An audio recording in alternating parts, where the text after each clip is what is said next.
Ladies and gentlemen, will you please be upstanding for your Chairman of Council, Councillor Louise Mead.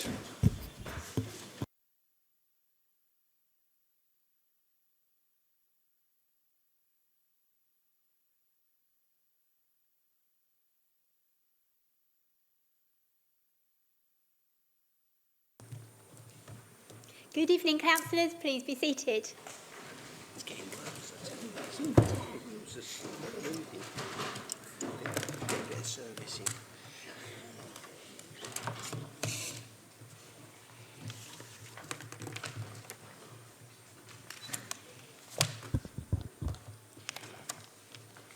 So a very good evening, everyone. A warm welcome to everybody here, especially any members of the public. I know. And a warm welcome to those that may be watching the webcast this evening. So I just want to remind any members of the public here that there will be no opportunities to ask questions this evening. So if you wish to ask any questions, then you can do so at our next ordinary full council meeting, which will be in October, at which you can register to do so. So the meeting tonight is called an extraordinary meeting. It's to debate on one subject only, and this is the local government reorganisation for Essex. May I ask noise levels to be kept to a minimum, and that mobile phones of everybody, if possible, can be kept on silent. Thanks.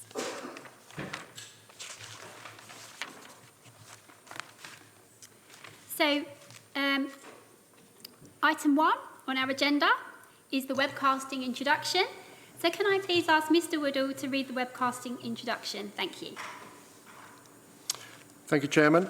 The Chairman would like to remind everyone present that this meeting will be filmed live or recorded and uploaded to the internet and will be capable of repeated viewing. Therefore, by participating in this meeting, you are consenting to being filmed and to the possible use of those images and sound recordings. If any public speakers on Microsoft Teams do not wish to have their image captured, they should ensure that their video setting throughout the meeting is turned off and set to audio only. Members and public speakers are reminded to turn on their microphones before speaking and to turn them off when they are finished. Thank you, Chairman. Thank you. Item 2 on our agenda is apologies for absence. So, Mr. Woodall, do we have any apologies for absence? Thank you, Chairman. We have apologies for absence from Councillors Bulcombe, Shalal Holden, Councillor Pond, Councillor Stocker, Councillor Williamson, Councillor Baldwin, Councillor Allgood and Councillor Murray. Okay, thank you. Item 3 on our agenda are declarations of interest. Do any councillors need to declare an interest for our meeting this evening? No? Oh, sorry, Councillor Whitbread.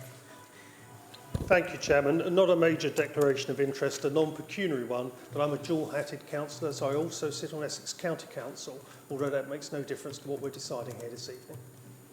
Thank you. Councillor Holly Whitbread. Thank you, Chairman. Can I make the same declaration? Thank you. Councillor McIver. Same declaration, Madam Chairman. Anyone else? Thank you. So, item 4 on our agenda tonight is local government reorganisation, support for business case, which you will find on pages 3 to 90 on your agenda this evening. During our debate, may I remind councillors that this is not a debate about whether local government reorganisation actually happens in Essex. It's already been decided, so we're debating on the options this evening. May I ask councillors to make it clear if they wish to speak by raising their hands and ensuring my Vice Chairman has recorded their name. And to be fair on all of those here this evening wishing to speak, I will allow a maximum of 5 minutes for each person that wants to speak. So before we begin this evening, I'm going to ask Andrew Small, the Chief Executive, to make his presentation. Thank you. Thank you, Chair. I know many of the members in the Chamber have been involved in the process so far, but many haven't equally.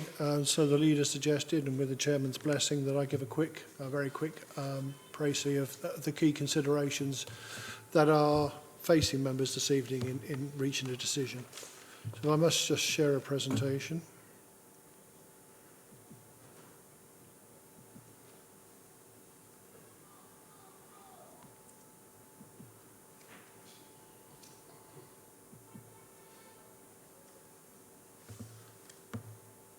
So, as it's already been discussed, we're not going to consider whether local government reorganisation happens or not. That's out of our hands. But the presentation will just talk about the key considerations, as I say, that will be useful in helping members reach a decision on local government reorganisation in Essex.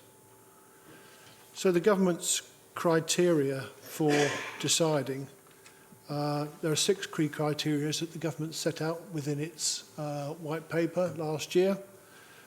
These being a single tier of local government based upon sensible places, right size to achieve efficiencies, improve capacity and withstand shocks. And the government did issue initially a target of 500,000 population in each unitary. That now has been reduced to a guiding principle. So the government is prepared to consider any case that above or below that based upon its merits. Prioritised the delivery of high quality public services. Proposals reflect joint work and is informed by local views. I would like to say that officers and members throughout Essex have worked jointly and in a collaborative fashion to try and reach the delivery of these business cases. The options should support devolution and it should strengthen community engagement and neighbourhood empowerment as well. So these are the guiding principles. I'm going to focus mostly, I think, on the right size to achieve efficiencies, improve capacity and withstand shocks.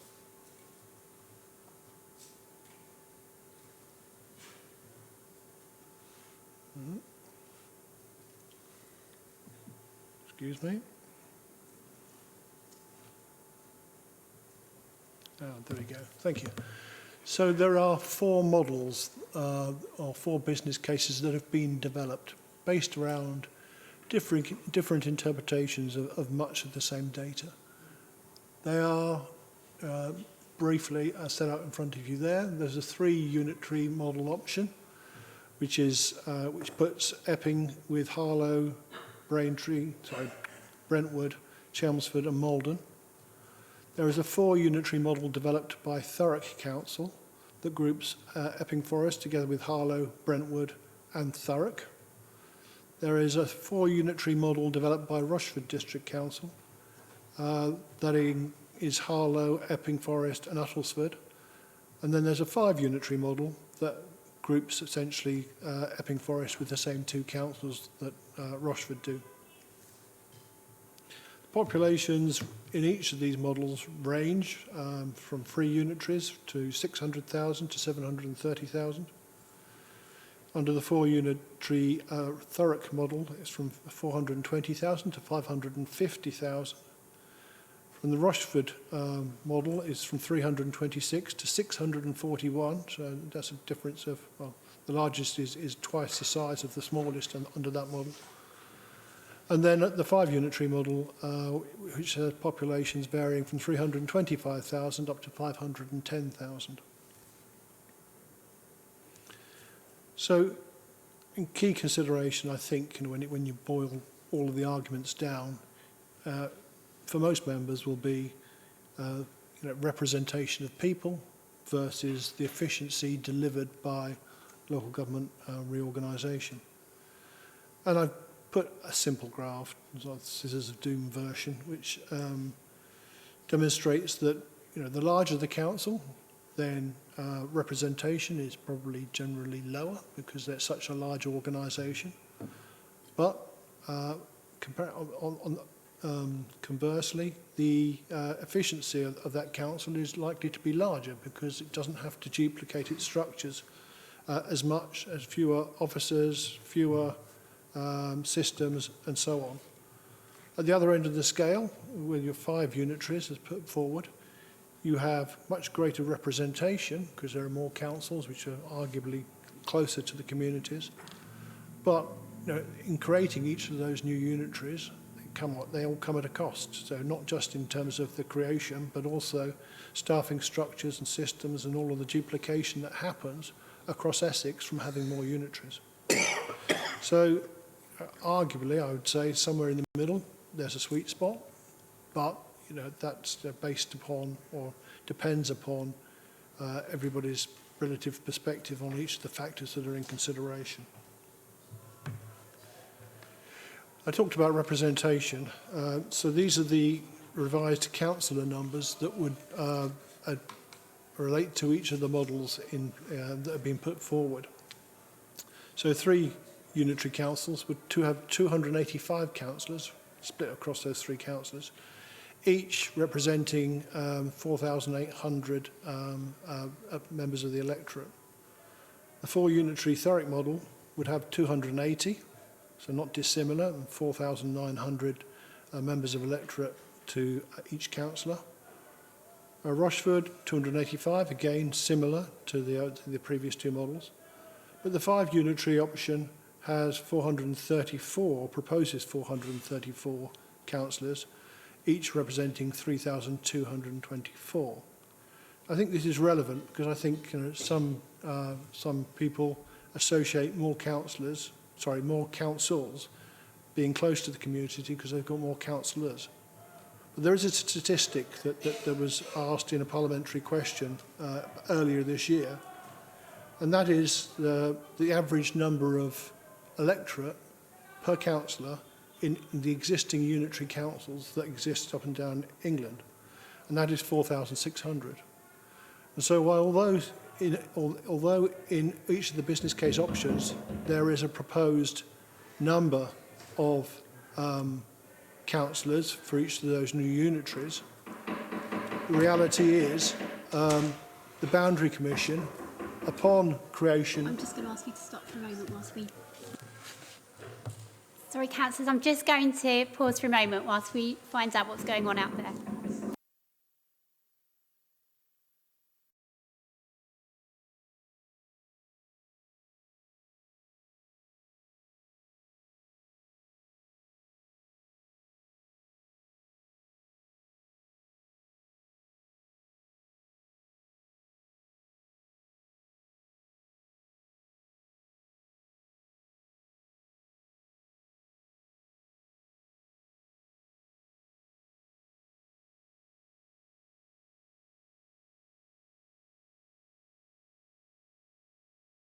So the point I got to in terms of the representation, in terms of the number of councillors in each of the new unitary councils, and although the business case for 5 suggests a higher number of councillors overall with a lower representation in terms of number of electorate to each councillor, the average number of councillors to electorate within England is currently 4,600.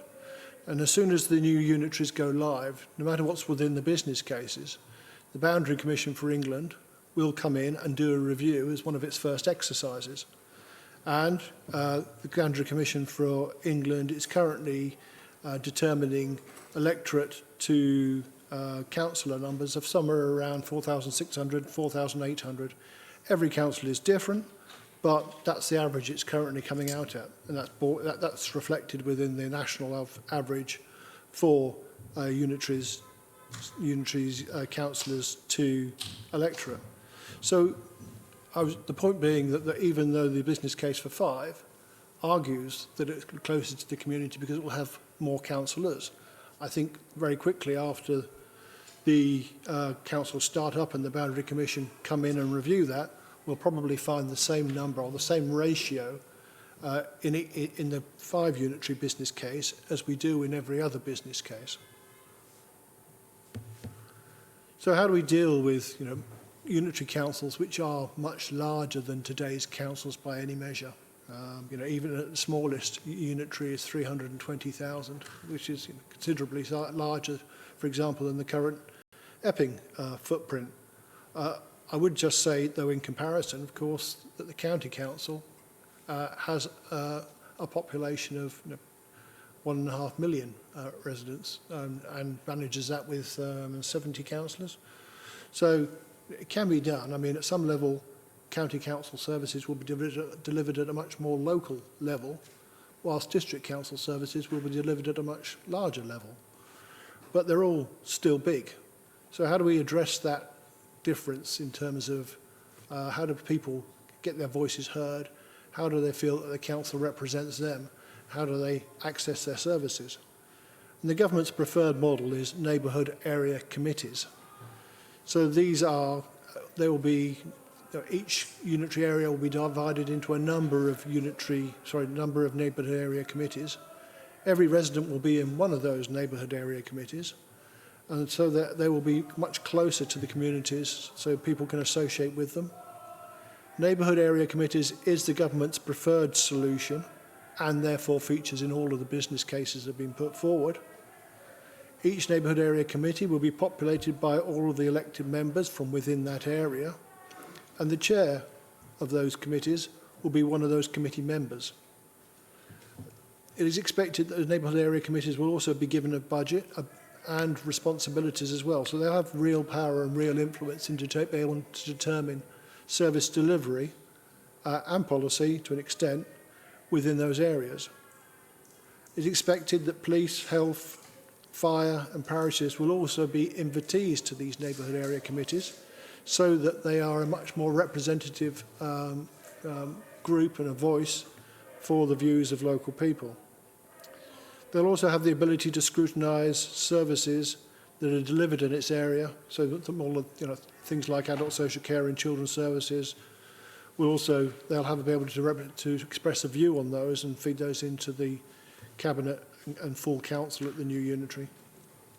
But importantly, although they are a feature of all business cases, the reality is that it will be down to the new unitaries to design how those committees actually work and what their footprint is.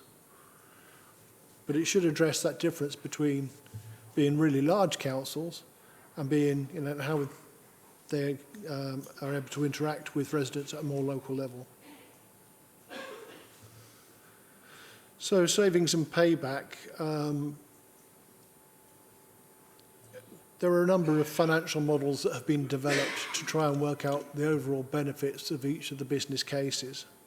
And they've arrived at different results to an extent based upon, well, for some, based upon what it is they're trying to prove. So, the numbers are in the table there. The business case for 3 anticipate £38 million worth of savings. That's just savings as a result of reorganisation. That's not as a result of changes in service delivery or seeking public sector reform, as the government terms it. 4 unitaries say 55 million, for Thurrock. Rochford say 31 million, and 5 unitaries says 135 million. I think, personally, I'd say that was counterintuitive. I think, having more unitary councils creates more senior officers, more systems, more back offices, for example. And as I say, if you ask me a personal question, which financial model is the right one, I would say I wouldn't really hold much store in any of the financial models that have been developed. I think to an extent they are all estimates about how a council might structure itself in 3 years' time, based around assumptions that aren't for the current councils to take the decisions around. And I think, there's a degree of trying to find an answer that fits the belief, really, as opposed to born in scientific evidence, really. So all of them predict that they'll pay back within a relatively short period of time based upon their own business cases. And as I say, I don't think necessarily you can look at all of the business cases and all of the numbers and you can arrive at your own conclusion. Each argues that their own is the most favourable, but the reality is I think it's very difficult to prove one way or the other. What I keep coming back to is a belief that fewer unitaries must cost less than more unitaries. It's probably easier to create because the existing councils have to be, particularly the existing county council, has to be divided into fewer pieces. And with that comes lower risk, and lower risk that services will be fail to be delivered correctly as a result of changes in reorganisation. So, conclusion, all councils will be large. That's whichever option you go for. 5 isn't materially that much more local than 3, really. Even under the 5 business case option, the largest council is still over 500,000 population. More councils don't necessarily mean more councillors or greater representation, as I highlighted through the earlier slide. Residents, in practice, will still associate with their community, not with their council. So people associate with probably their very local, their town or their village. They don't necessarily associate with Epping Forest, for example. And so there needs to be a solution that hears individual communities. Both financial models are built on sweeping assumptions. I think we probably discount most of the numbers to some extent, other than at a very high level. I would say 3 feels financially more resilient than the other models available. 2 unitaries, which is one of the options that was examined but discounted, is too big by far. 5, I would argue, is too small, and 3 feels about right. But future local arrangements will be designed by future councils, and it's probably in that space, and the new councillors for those new organisations that need to be trusted to design solutions that make sure individuals' voices are heard. That's what I wanted to say. Thank you, Chair. Thank you very much for your presentation. Thank you. So we're now ready to debate. If you could put your hands up if you would like to speak, and my Vice Chairman will take down your names. Thank you. Would you like to speak first, Councillor Whitbread? Yeah, thank you, Chairman, and thank you, Mr Small, for that presentation. I have to say I've been impressed by every presentation we've received as a council because they're so balanced and open about what the decision is. Of course, this is a major decision, not just for us as a council, but for the whole of Essex. And of course, we are going to see change, whatever, because it's a government directive to change. The white paper has told us what the future looks like, and we here in Epping Forest decided that we would rather be shaping the future than have the future shape us. So we have played an active part in looking at the future of local government. And I think, first of all, we have to recognise the complexity of the current system, with 15 different authorities across Essex. And of course, the 2-tier system is very confusing to people. Not knowing where they go to for each service, whether it's for waste, whether it be for highways, whether it be for social care, for a whole range of reasons. So this is a problem that government after government has talked about addressing. Indeed, the last government made quite big strides on it, and this government has pushed the agenda further forward. And we know as of May next year, we will have a Mayor of Essex as well with a combined authority. So eventually, I think the important thing to start with here is none of the institutions that we currently recognise will exist post-May 2028. There won't be a county council, there won't be district councils, there will just be unitary councils. And those unitary councils won't be the same as what we are now. You're not creating a super district, and you're not recreating the county. You're recreating a new unitary council which combines both of those together. And that's where the benefits come from for our residents. And I think the clear focus we have to keep here is our residents and making sure that they get the best service possible. And we've heard very clearly, whether you go for 5 unitaries or 3 unitaries, eventually, when we have a boundary review done post-2028, that the average number of councillors will be around 4,600 per councillor. So actually, if you end up with a 5 unitary configuration, you'll end up with less councillors in some areas than more. So that just goes without saying. The most important thing for me is about sustainability and how you make sure that in the future, councils aren't falling down and they can afford services that our residents rely upon. Social care. children's services, send, really expensive items which have seen a massive increase in cost in recent years. So it's very important that the new authorities are able to cope and be sustainable. And that's what concerns me most about the 5 configuration. There are different figures and no one's really comparing like with like. There are 2 different financial sets of figures, one by PwC, one by Grant Thornton. PwC was actually commissioned by all 15 councils, Grant Thornton by those who are pursuing the 5 option. So I think we have to be very, very clear about that. And it's important that we get the figures right, because if we get it wrong, we will not be able to afford a capital programme to repair people's roads and build the school places and make the improvements for capital provision in the future. So we have to make sure we get it right for those reasons. And again, we have to make sure we get it right so we can afford the services into tomorrow.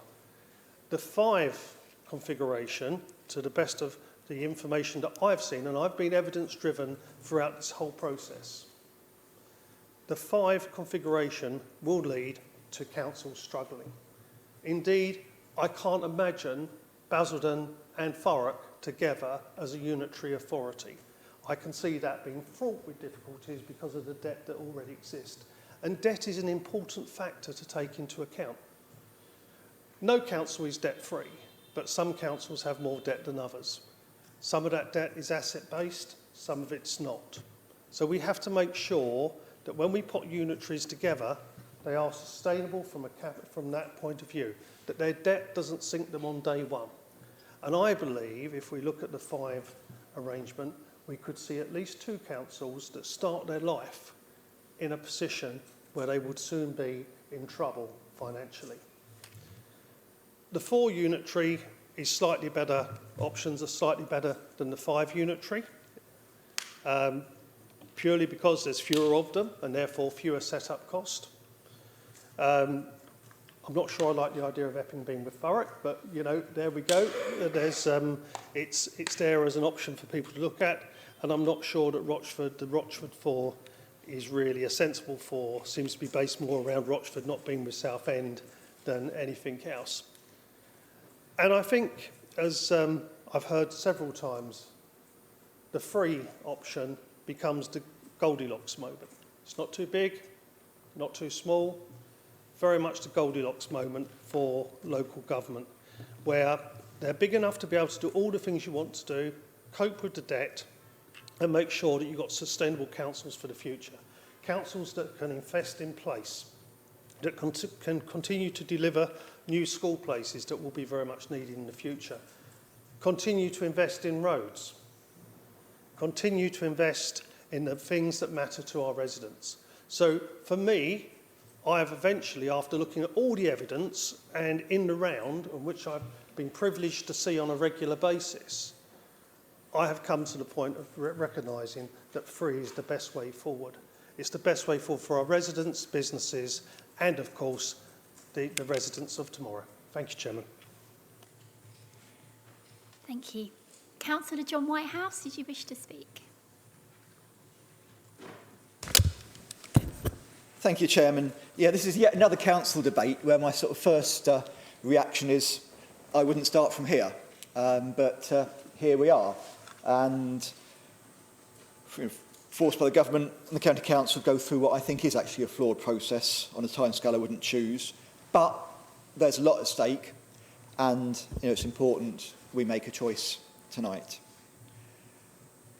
I mean, across Essex, there's hundreds of millions of pounds, or well over £1 billion spent on public services, really absolutely vital services, adult social care, children's services, special educational needs, planning decisions, housing, all the rest of it. And I think we mustn't miss the fact that if got right, there are opportunities as well as risks with change. Linking up housing and social services actually brings real potential benefits for residents where those 2 issues have a real big impact. Poor housing leads to all sorts of health and social problems. Integrating waste collection and disposal And people look really surprised when you tell them that one authority collects the waste and the other gets rid of it, but that's what happens at the moment.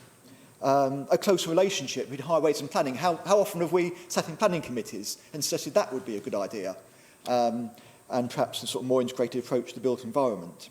So, if the councils elected, the new shadow authorities get this right, there are benefits potentially to be had. But for it to work, we need a geography and a structure that reflects the communities and the geography and the economies of Essex. And that, I think, is where that's a fundamental flaw, I think, with the Essex County Council, three-council model. I mean, a lot of the debate has been around finance, and it's extremely unhelpful that the two different models or the two main options come up with such strikingly different conclusions. And I think a lot of that is to do with the assumptions that both have started from. It's not entirely surprising the three council financial projections prefer the three-council model and the five-council projections prefer the five-council models. It's also important to remember that the differences between the models as a percentage of overall public spending in Essex are significant amounts of money, but in percentage terms quite small, and the margins of error on these things are huge. And when you think that one complex social services package could easily cost more of your entire senior management structure of a council, and probably for all the councils in Essex combined, it's those decisions which really are going to affect the financial future of the councils in Essex, rather than at the margins how many councils there are. And we've seen, I think, that large councils don't necessarily mean better. I mean, the largest council in England, Birmingham, has got the commissioners in. The largest council in London, Croydon, has got the commissioners in. There are diseconomies of scale as well as economies of scale. More layers of management, potentially. Bigger contracts, more difficult to manage, more difficult to actually find people willing to tender efficiently for contracts because only a few companies can do it and there's less competition, potentially more siloed working. So, one could go between the differences between two models, and I won't do that because I think ultimately what we heard earlier was right. Both will be wrong, but they'll be wrong in different ways, and it does come back to what is best for our district. And it worries me, there's a sort of lower common denominator aspect to the Essex County Council proposal. Sort of splits the county in three, like sort of Neapolitan ice cream, and then everyone gets a bit of coast, everyone gets a bit of countryside, everyone gets a city, a couple of authorities get a port, a couple get an airport. Well, actually, I think to build community, you want to build on what's common to a community rather than just try and have three mini Essexes. Councillor Whitehouse, you have 30 seconds before your 5 minutes. Okay, so there's a five-council option, supported by 10 councils so far, and the three-council option supported by the leadership of Essex County Council. The five-council option, supported by councils of every political complexion, Conservative-run, Lib Dem-run, Labour-run, independent-led, no overall control. There's a five-council option, which I think, more than any other proposal on the web, follows existing structures. The health geography, the CCG used to be West Essex. The current ICB unites Uttlesford, Harlow and Epping Forest. Even the parking partnership unites those three councils. We have nothing to do with Chelmsford or Brentwood with that. Even internally in the county council, they've had West Essex area offices. They've never had an Epping, Harlow, Brentwood, Chelmsford and Malden Can you sum up, please, office. Councillor Whitehouse, because you've had So over 5 I think the minutes. best thing for Epping Forest residents, indeed the best thing for Essex, is just to go with the five council option tonight. It's what gives us local government and representative government. Thank you. Chairman. Councillor Lisa Morgan. Thank you very much. I've tried to condense everything because obviously we have only got 5 minutes. I first want to say thank you to Andrew for sending the slides that we have just seen from last week. I actually enjoyed the bedtime reading, so thank you very much.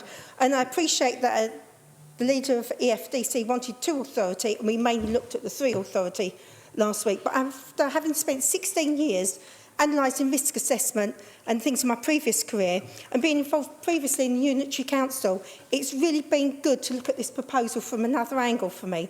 In my opinion, and I'm sure my fellow EFIG member, Tom, Councillor Bommage, would probably agree, this decision has probably already been made, as we've just heard that the leader of Essex County Council, Kevin Bentley, and his team will favour. But there's 14 local authorities plus Essex County Council. 7 have already decided that on a 5 authority model, 3 have meetings this week that have suggested that they favour the 5 authority model and want to join together, which is obviously Southend at meeting tonight, Rochford and Castle Point meeting tomorrow. Harlow has serious reservations about the LGR. Thurrock favours the 4 authority system. EFDC, who's been looking at the 3 authority, in Braintree, who are undecided, are both meeting tonight. And I previously asked about, which I asked Andrew, about catastrophe risk, whether that be insurance or cat bonds. I was given an answer about contingency funds, which, thank you very much, but the catastrophe risk is something that EFDC really need to consider when we're united with a seaside town such as Malden, or an authority such as Thurrock, who runs at a great loss and can't balance their books. 7 years ago, Malden built 65 houses on a floodplain and now has a mandatory 569 units agreed in 2025. With rising sea levels and excessive high spring tide, this doesn't bode well for the 1,000+ houses being built on West Combe Park, Heybridge. That has flooded numerous times over the years. As well as the sites of Wycombe Place and the Handley Gardens, Malden are encouraging younger families to the area. This will put an increased strain on our already overstretched child services that we've just heard about from Councillor Whitehouse, with child autism on the rise and more children needing EPs, educational psychologists, and Essex County Council having 3,500 applications a year. That's something else we don't seem to put into these figures, or I couldn't find it in these figures.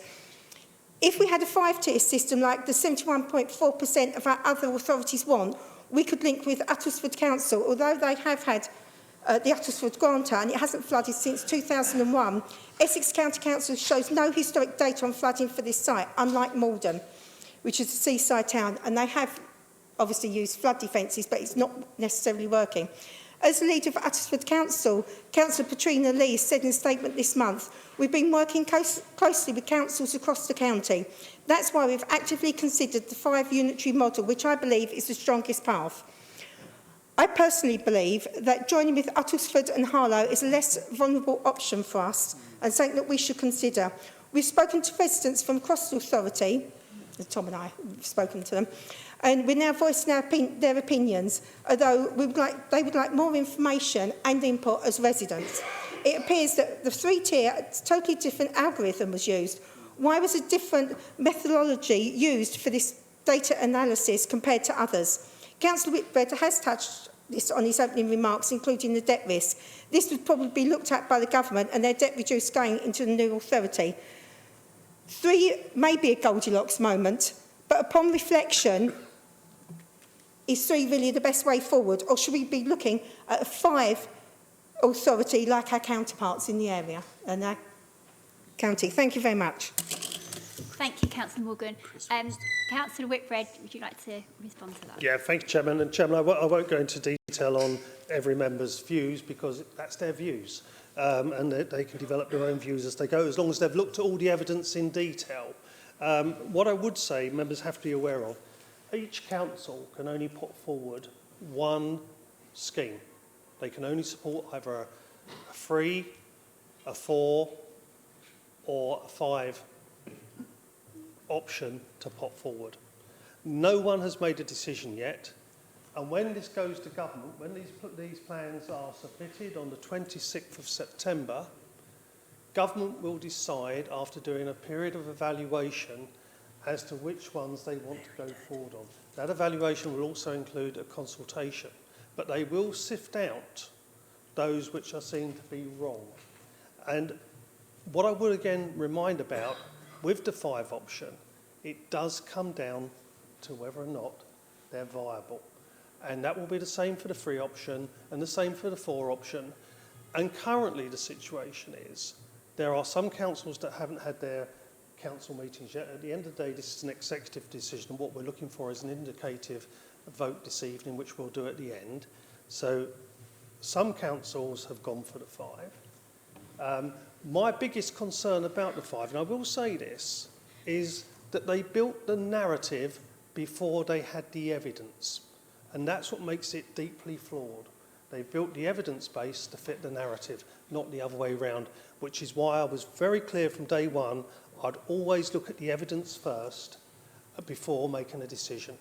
And I've seen the evidence for all cases, and that's how I've come to my decision. Thank you. Councillor McIver. Thank you, Madam Chairman. I want to start by just saying how I do not see the logic in carving a historic county into 5, 2, 3 meaningless units. If you ask the people of Epping Forest where they identify with Essex. They're proud to identify with Essex. But I appreciate this isn't a debate, as you mentioned in your earlier remarks, about whether or not this is a good idea. Because we know the answer to that question, because the people out there, our residents, would say they don't want it to change. But I welcome the fact that, for example, highways aspects will be done at a more local level. I think that adult social care can be better delivered at a local level. I think SEN is already, we have an emergency when it comes to children's services in this country, home to school transport. The demand is enormous. And so I think there is real benefit and advantage to this being done at a local level, which is why I don't believe that a free option would work. I think the best option in this scenario is as local as possible, because it's a balance, isn't it, members, between power and delivery. The power to deliver on all of the local government services, which is what we get from one unitary authority, versus the pragmatic opportunity to deliver, for example, home to school transport for young people, adult social care. Where is the advantage to our residents with an enormous authority responsible for everything from, for example, if we take the option of coast of Essex to border of Hertfordshire, where is the logic in that? There is no logic. It is, one word, illogical. So if we're going to do this, we need to stop thinking about electoral benefits to certain borders, because I'm aware that that happens, having been on the Boundary Review Committee at Essex County Council. Our priorities need to be with our residents. What is right for them? I would argue, having spoken to chief executives and leaders of unitary authorities, who have all said the same thing, it doesn't work, but we are where we are. I don't even think the government has a mandate to deliver this. So what is the right thing for our residents? I tell you what, the answer isn't in this room. The answer is asking our residents, as I did at the weekend. I showed them the agenda for this meeting. I said, which one? One of the residents, I think, summed it up very well. He said, is there an option for none of the above?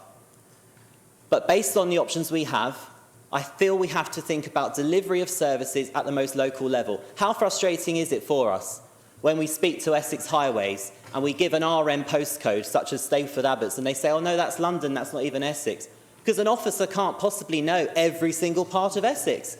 But they can West Essex. They can West Essex. They can know every bit of Uttlesford, Harlow and Epping Forest. That is plausible. So when it comes to this decision, I urge members to think about frontline services that their residents use, what is right for them. And I think you'll find the right thing for them is the most local option. It is the option that is practical. We have an M11 that links every part of West Essex within about 25 minutes if you exclude a few villages like Ugly Green. We have an opportunity to do something pragmatic and practical with a smaller unitary. But I do want to put on record the view of my residents in Ongar, and that is that they don't want this. And one thing we can all look forward to, members, is by the time this is actually implemented, we will have a new national government which takes county patriotism seriously, I believe, if the polls are correct, and therefore this will likely not ever be implemented, we hope.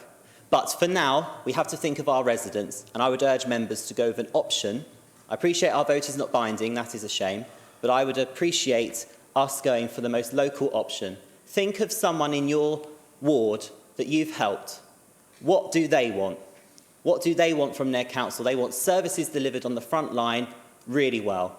You cannot do that with an enormous super-unitary authority. You cannot do that with carved up meaningless units that all of the proposals are. But I urge you all also to think of our cultural identity as Essex and as Epping Forest, and think about who we are most in line with culturally, because it is a thing, as Councillor Whitehouse says, it is a thing.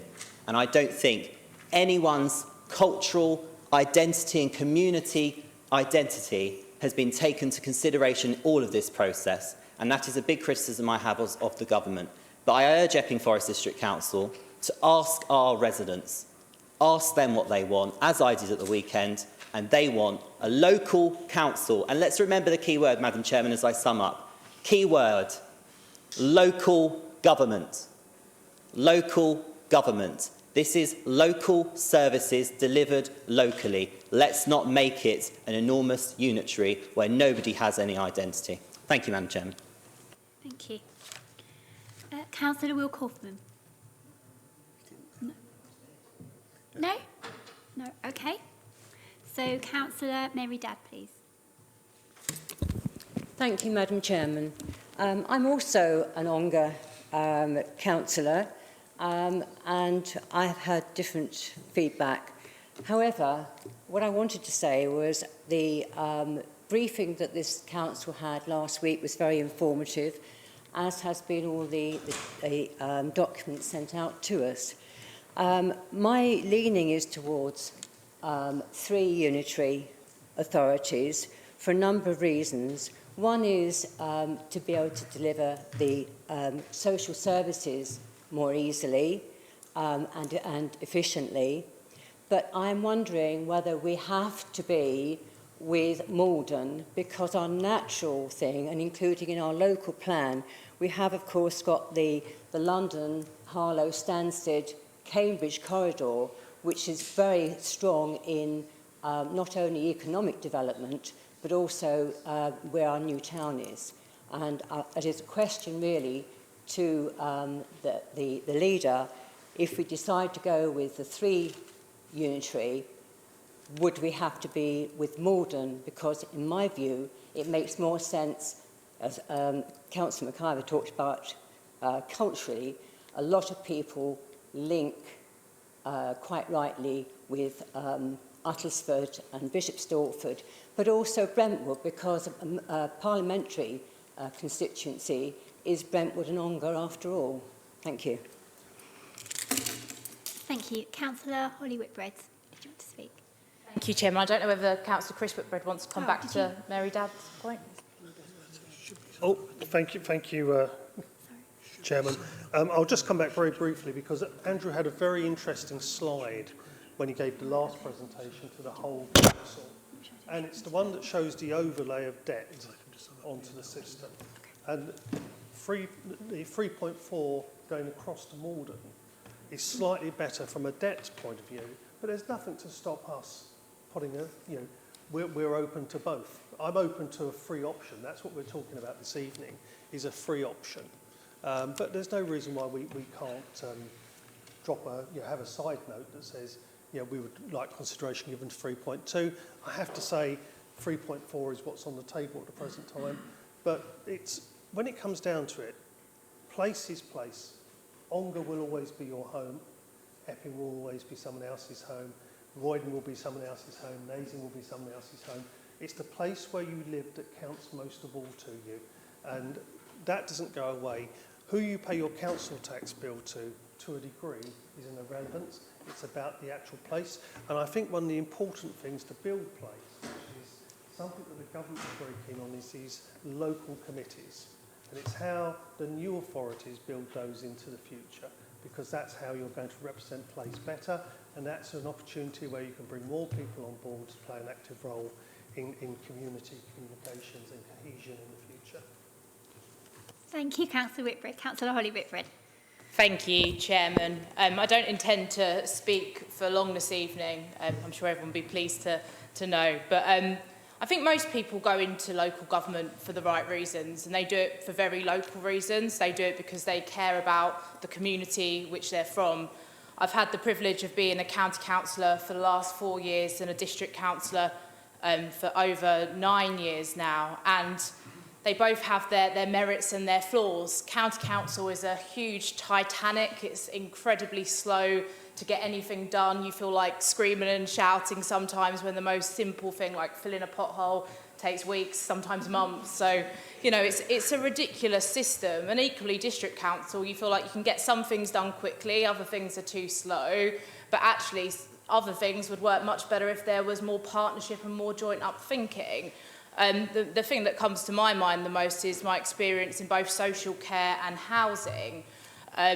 I know that Epping Forest District Council, sheltered accommodation is always the area where we actually struggle to get people into certain units, and the County Council have a shortage of independent living.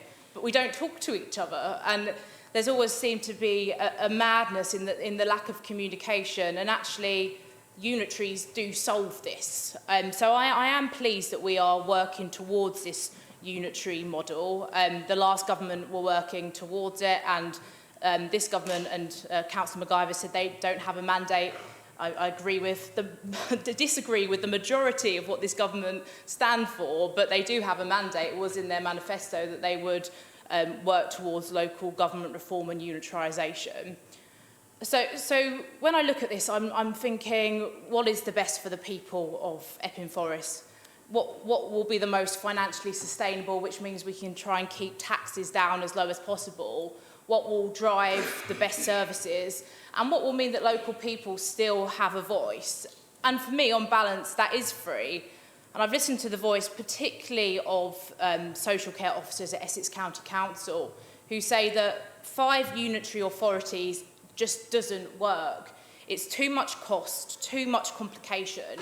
It doesn't work with the current system and actually could end up to the detriment of the most vulnerable people in our community. And that's why, on balance, I believe that free is the best. I mean, it's not perfect. We all know that we don't have a close connection with Malden or Uttlesford, for that matter. But we'll all be in this chamber, if we're elected, if we choose to stand, representing the communities that we are from and the communities we've been elected to serve. It's also important that potentially we'll still have the parish council and town council voices, but also community committees, which means the voice of individual towns, villages, hamlets even, and will be heard. And that is our job as councillors to do that. So it's a very balanced decision for me. Actually, if this is the future of local government, I think it has many positives, and as Councillor Whitehouse said, many opportunities. I also think we need to look at how people are represented on the council, because if it's going to be all daytime meetings, I've made this case many times at county, no offence to the old boys, but we don't want it to be entirely an old boys club. We want it to represent all parts of our community, including working age adults as well. So just to bring in my comments together, I think on balance, free is best. Free is the most financially sustainable, and I've listened very closely to both Andrew and Owen in their comments about the finances, and I think to do the responsible thing for the people of Epping Forest, to keep taxes low but services efficient and reactive, free is the best solution. Thank you. Thank you. So before we move forward and I ask Councillor Whitbread to sum up, is there anyone else that would like to say anything as part of the debate? Yes. Councillor Matthews. Thank you, Madam Chair. I think there's been 3 key words mentioned tonight. It's been financial, cultural and balance. And I think it really sums up everything we do at this council. You know, with every decision, we're always looking at those 3 key words there. You know, when we're setting budgets and we're looking, you know, we would all love to be able to do more, but there has to be balance. We have to look at it and say, can this be justified within the budget? So while I would happily have a much more responsive local councils that can really have a positive cultural impact, I don't also want them to all be skint. So it's a balance, isn't it? You can either have that on the one hand, but it financially doesn't stand up, or you could have a really, really positive financial argument. You know, I would make a really compelling financial case to just have one and merge all districts up with county. Obviously, that's not an option, and no one would really vote for that as soon as you put a hat on from a cultural perspective. But, you know, from a financial perspective, there's a case there. So to me, it's actually just a really simple decision of finding the mark somewhere in the middle. You know, if 5 is more cultural and 1 is financial, then 3 seems like a really logical position to sort of take those 3 words and find the balance. So that is what I will be supporting. Thank you. Thank you. Councillor Howard Kaufman. Thank you, Madam Chairman. Wasn't really thinking about speaking, but I feel I ought to contribute. I feel like I'm going to be a turkey voting for Christmas because I don't like any of it.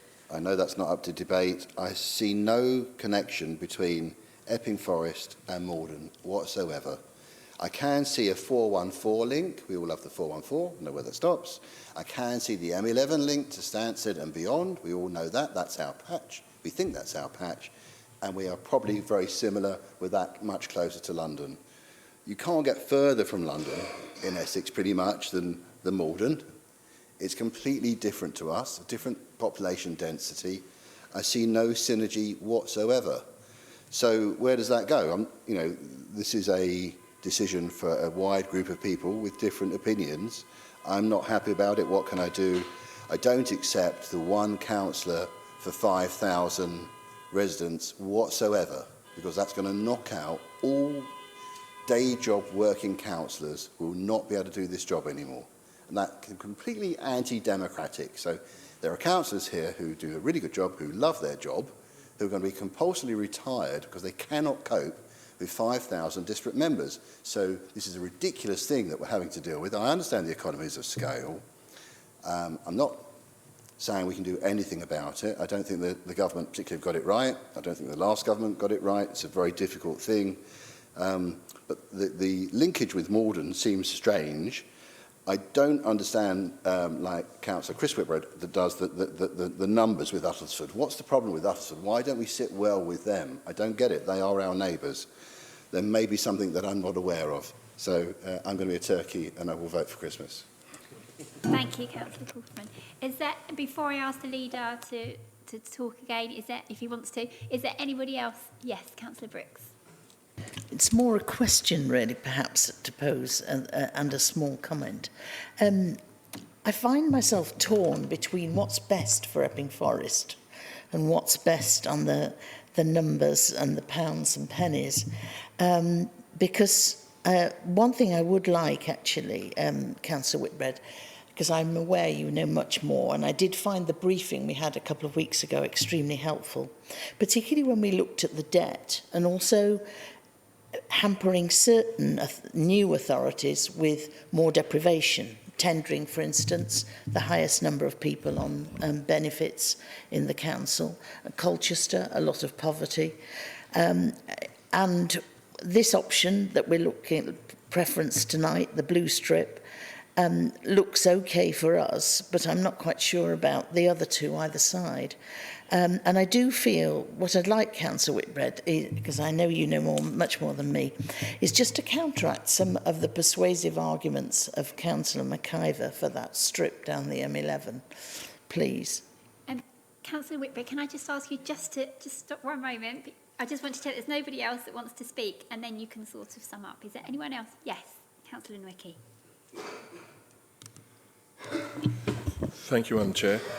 Just looking at the different options that have been discussed tonight, and I could see that the arguments for both sides for 5 and 3. One thing I'm not quite clear is why aren't we looking at 3.2? Because for me, I think 3.2 makes more sense if we haven't got much connection to Malden, which I agree with. Why is 3.2 not considered? Just want more of a question to be said. Okay, thank you. Anybody else? Over to Councillor Whitbread. Thank you. Thank you, Chairman, and thank you, members, for a thoughtful debate. It's an indicative vote this evening, but it's a really thoughtful debate and very helpful. And I agree with that word balance. I think that really is the key argument, is finding that balance between what feels right for Epping Forest, but what feels right for the future, and what will create a sustainable council for the future that can deliver on what our residents demand, whether that be social care, children's services, SEND, all that range of issues that we need to be able to fund in the future. Really good question about why not 3.2, why 3.4? Well, we heard last week, when you look at 3.4 with the debt overlays, 3.4 is marginally better.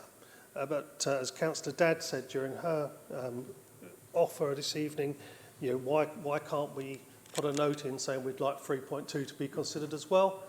Well, I think we probably can, if that's what members, you know, are directional on. But again, it does come down to carrying debt. And what I would say at the moment, I think Councillor Kaufman made a really good point, because we are, to a degree, turkeys voting for Christmas, and I now feel part of the old boys club after I've been labelled this evening. And it is important to build councils that can reflect our community. I think that's fundamental, so there does have to be the mix. And this will come when we get into the implementation phase, is we need some evening meetings as well as some daytime meetings. There's some things you have to do during the daytime, and some of the professional elements of children's services and adult social care demand that. So that's just the nature of the beast. But, you know, at the moment, unitaries will meet at evenings as well as during daytime. So I think we can find a happy balance there as well. But the key piece around, I would say, looking at what Councillor Kaufman said, which I think is a really good point, but just remember at the moment, Essex is the upper tier authority for us. And when we go to Essex, we could be covering from where we live, but also finding relations with Harwich, Dovercourt, all these different places that we have to work alongside and understand. The other important factor as we put these new unitaries together, and Councillor Brooks pointed this out really well, is to make sure that you get the right balance of areas of social deprivation as well. It is a really careful balance that we have to strike all the time. But that's where I came to in my deliberations, looking at the evidence, looking at what the balances are, looking what I think is best for the long term, remembering the current system has lasted 51 years. And people hated it when it came in. I'm sure if Chris was here this evening, he'd be saying, you know, when this started back in 74, people hated it. You know, it took years to actually get used to being Epping Forest. And people, even when I first came here, would talk about Holy Cross and other areas. So it takes years for something to grow and become an entity that people recognise. So it will take time. You know, this isn't going to be a silver bullet overnight. But I tell you now, I saw during the pandemic every reason why we had to change. Because all local government did a brilliant job. We are blessed with people doing great jobs in local government who don't get recognised often enough for the good work that they do. And we've seen it here locally, haven't we, in recent days? You know, that great piece of work that gets done in these places. During that pandemic, we had to passport money out to businesses, and we had to work with the county council. But you realised sometimes we were a bit too small, and the county was a bit too big to be flexible and able to move with speed, like the comments that Holly Whitbread made earlier. You know, I always say towns and parishes are speedboats. Districts, we're a sort of cruise liner, and the county is a super tanker. What we'll end up with is an authority that can cope, that can deliver for residents and be sustainable into the future. The last thing I want to see is year on, year out that we've seen, finding £3 million worth of savings here, £1 million worth of savings there, and seeing what we can provide whittle away.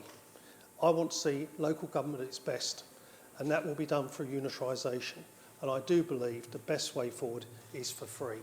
But you know, we will take a vote, an indicative vote. We will offer each one up. All members only have one vote because the council only has one vote. But personally, I would be supporting the free option this evening. Okay, thank you. So, councillors, so that the Chamber's preferred option goes forward to Cabinet on Monday the 22nd of September, may I ask that we have a show of hands for your preferred option? So you have one vote each, and these are the options. So 3 unitary councils, 4 unitary councils, Rochford version, 4 unitary councils, the Thurrock version, or 5 unitary councils. So may I have a show of hands for 3 unitary councils?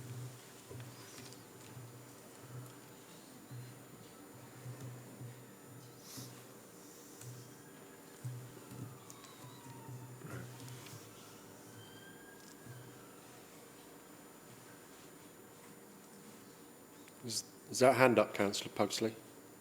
Yeah. I've forgotten what the count was now. Right. 2, 3, 4, 5.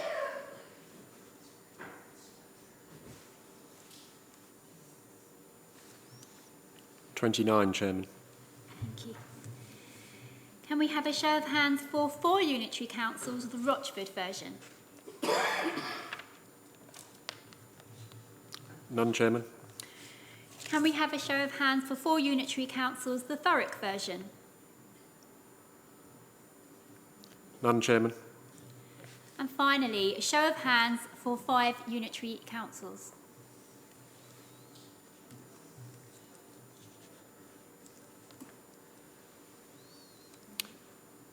$11, Chairman. Okay. So, councillors, thank you very much for your contributions and guidance tonight. And as you're aware, the option which Epping Forest District Council wishes to support will be decided at the Cabinet meeting to be held on Monday the 22nd of September. Sorry, Chairman, can we ask if there are any abstentions? Sorry, are there any abstentions? No. Okay, thank you. So item 5 is the exclusion of public and press on our agenda.